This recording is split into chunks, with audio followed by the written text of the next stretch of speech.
Pues tratando de entender un poco las posibilidades de la medicina son muchas, por no decir infinitas. Y para poder entender las medicinas se han dividido más o menos en la medicina aceptada por el entorno, que se ha llamado como ortodoxa.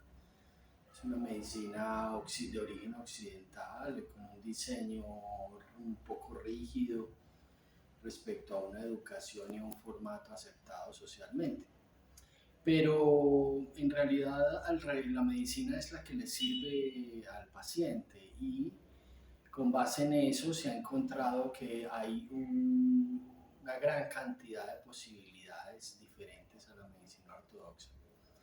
Y tratando de aglomerar o crear una manera de entenderlas, se le ha dado el nombre de medicinas alternativas, que son las que ofrecen otras posibilidades que la medicina ortodoxa no da o no le ofrece al paciente.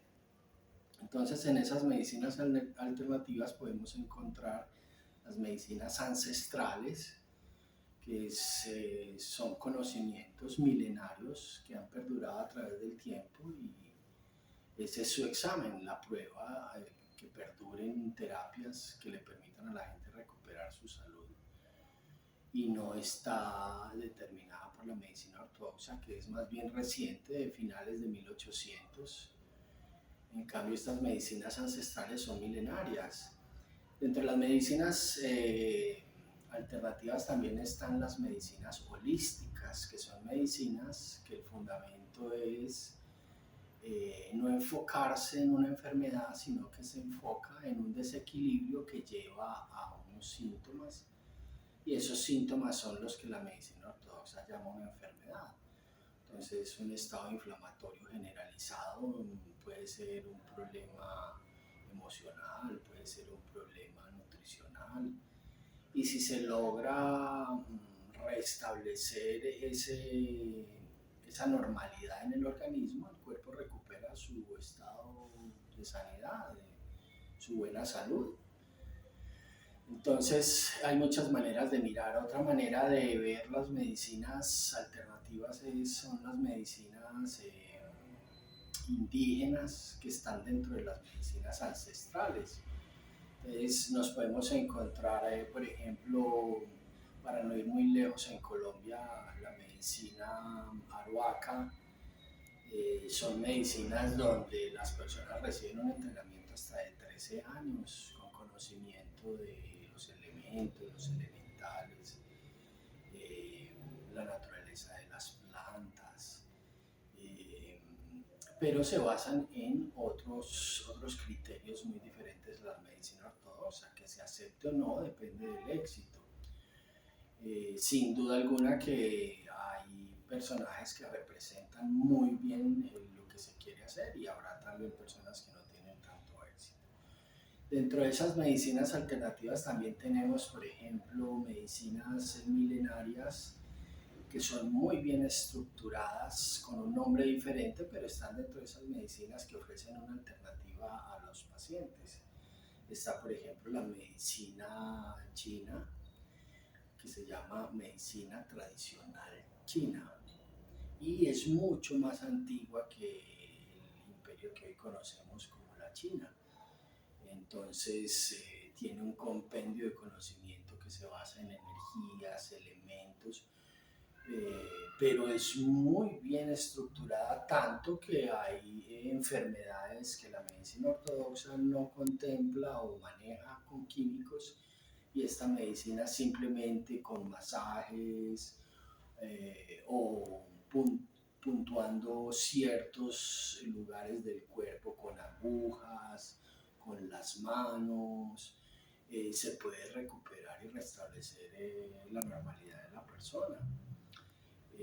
Otras medicinas de ese tipo tan grandes, de miles de años de antigua como la medicina tradicional china, está por ejemplo la Ayurveda. Es una medicina que es de la India. Ayurveda significa saber vivir. Entonces las personas estableciendo qué patrones de hábitos tiene la persona, se pueden establecer qué está haciendo mal, qué está haciendo bien, qué está dejando de hacer. Y si se logran restablecer y ubicar esos hábitos en un criterio diferente, haciéndole comprender a la persona que está haciendo mal, esa persona empieza ella misma a recuperarse. Entonces, comprender que no todo es una enfermedad, puede ser un síntoma, se puede llegar a obtener muy buenos resultados. Dentro de las medicinas alternativas hay muchas cosas maravillosas, es demasiado grande, el renglón que se le da es como si fuera secundaria, pero sencillamente es tan buena, puede llegar a ser tan buena como la medicina ortodoxa. De hecho, médicos ortodoxos como yo han optado por tomar criterios de estas medicinas alternativas para poder lograr complementar lo que le falta a esta medicina ortodoxa para obtener buenos resultados. ¿Me explico? Por ejemplo, las medicinas homeopática. Homeo significa igual, ¿sí? Armonía. Entonces, si yo restablezco la armonía de un sistema alterado, ese sistema recupera su dinámica natural y la persona restablece su buena salud. Entonces, por ejemplo, las homeopatías se basan en diluciones microscópicas de ciertas sustancias y a través de establecer esas sustancias con ciertos horarios, la persona puede lograr obtener una respuesta tan buena o incluso mejor que las medicinas farmacológicas, porque a veces estas sustancias no tienen ni siquiera reacciones adversas. Entonces nos salimos de dañar un cuerpo para mejorarlo, pero dejando una secuela de por medio que a veces es insalvable. Entonces, el campo de la medicina alternativa o complementaria es tan importante y tan grande como la medicina ortodoxa.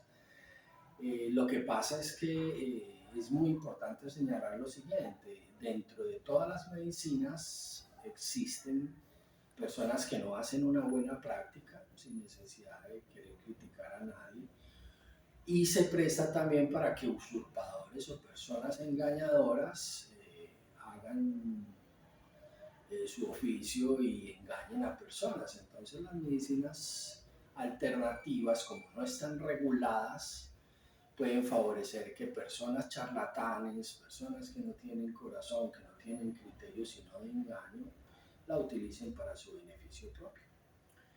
Entonces, de esa manera hacemos un acercamiento muy grueso, pero instructivo, del montón de posibilidades que tiene la medicina. En el fondo, lo que se está buscando es integrar los buenos conocimientos que nos permitan darle sanidad y salud a una persona. Retomando un poco cierto criterio que ya habíamos tocado con respecto a que las plantas se deberían tomar como una entidad viva, es propio señalar que hay muchas maneras de abordar el conocimiento de las plantas.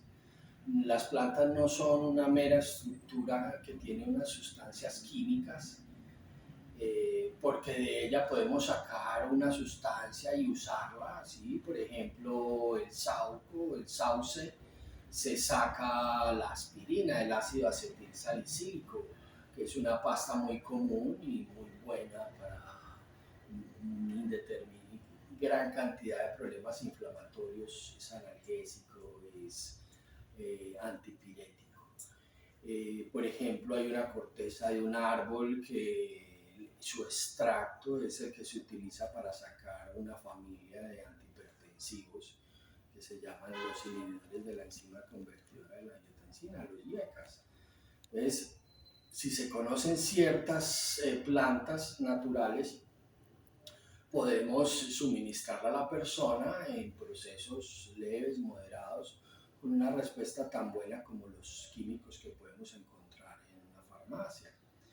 La gran mayoría, yo diría que un 80%, de pronto menos, estoy hablando sin un fundamento epidemiológico, pero la gran mayoría de las sustancias que se utilizan en farmacia, en farmacopea, son estructuras obtenidas de la naturaleza, solamente que se obtienen por mecanismos artificiales.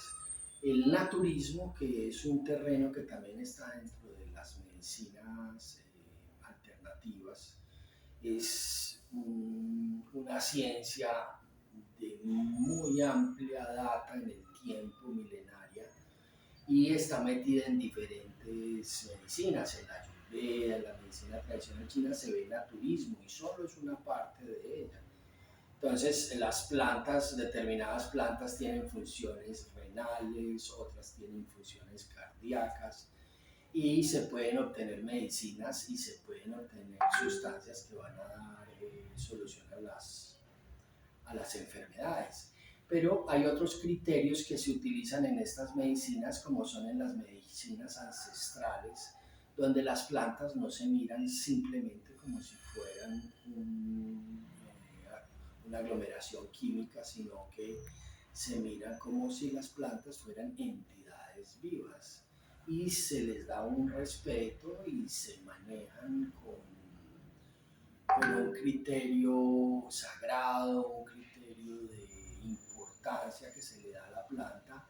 Y lo interesante es que esas plantas tienen un impacto muy bueno en las personas. No es lo mismo manejar un cultivo de manera industrial que manejar cierta cantidad de plantas con un propósito. Eso lo vemos en medicinas chamánicas, que es un tipo de medicina muy controvertido porque desde la medicina, desde la lógica occidental es muy difícil comprender estas medicinas chamánicas que se basan en unos criterios muy diferentes, que no da el hecho, no es tan fácil de explicar porque se basa en unas cosas que se llaman los elementales de las plantas. Entonces a las plantas se les da una importancia como una entidad independiente, autónoma, con ciertas cualidades, y esas cualidades son las que se utilizan para sanar. Entonces hay plantas de fuego, hay plantas de agua, hay plantas que tienen el elemento tierra que resalta, y con base en eso se hacen los manejos.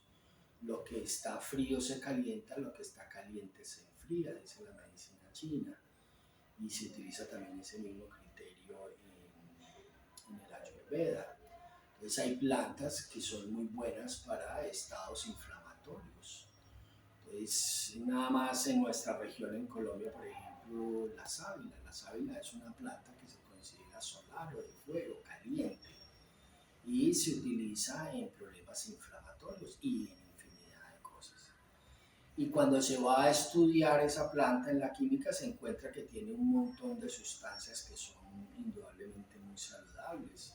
La sabilina es una sustancia antibiótica que tiene un impacto sobre las infecciones, curioso, y se le da sábila a las personas en procesos bronquíticos y no solamente desinflama, sino que también le da un cierto grado antibiótico con un impacto muy bueno en ciertas enfermedades, y fuera de eso sin dañar muchas funciones renales o digestivas.